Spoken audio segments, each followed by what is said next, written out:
74 on page 86 of the mechanical drawing textbook. As you can see, all it is we can use the rectangle tool quite a lot in this drawing. You've got basically 9 rectangles together to form this. They're spaced 1/8 of an inch apart in the interior, and the inside rectangles are all 3.5 inches wide. It doesn't give you the value here, so the book's saying, hey, figure this out. So let's figure this out. You have 1, 2, 3, 4, 5 spaces in between the outer square and all these inner squares, and they're all 1/8 of an inch. So that totals 5 times 1/8 is a total of 5/8. If we subtract that 5/8 from the total height of 4 5/8, you'll see that the total height of 4 inches is left to be used by all 4 of these squares, which obviously, if there's 4 squares, it means the height of each one of these squares is 1 inch. Okay, and there's a distance of 1/4 in between these squares over here. So this should be easily done. So let's go ahead and make our first outer square.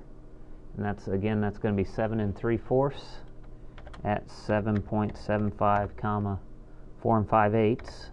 Now, one thing you can do, if you look at my command line, here's how you type in a fraction. If you don't know offhand what fraction is equal to in a decimal, that's okay. You can enter a fraction in AutoCAD. You separate the whole number in the fraction by a dash, and then you just type in the 5/8 to finish up for the fraction, and you'll get the same thing as entering a decimal. 1/4 of an inch from the side. I'm going to make this first rectangle in the lower left-hand corner. So it's 1/4 of an inch and 1/8 inch up. So I'm going to make a line. I'm going to zoom in just a little bit, and I'm going to make it at 0.25 comma 1/8.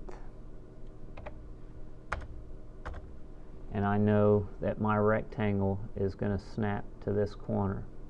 So again, this is going to be 3.5 by 1 at 3.5 comma 1. I'm going to make my other line. That's 1/4 of an inch at 0.25 comma 0. And then I can go ahead and make another one right here at 0 comma 1/8. 1/8. Very good. And now I'm going to go ahead and copy this square and that object. Right mouse click enter. I'm going to select this point as the base point, and I'm just going to repeat copy object. Again, I got to select, on the older versions, I got to select right mouse click and select multiple. On your newer version of AutoCAD, it shouldn't be that way. So I'm going to select a base point right here. I'm going to make, whoops,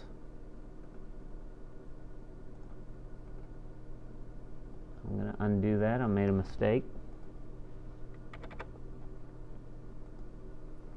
I'm going to try that again.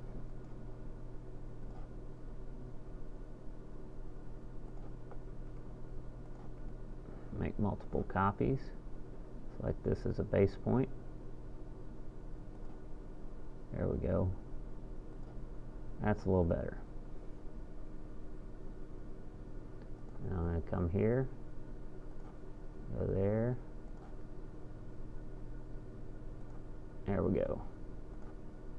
Now I'm going to zoom into this. I got some lines I have to delete.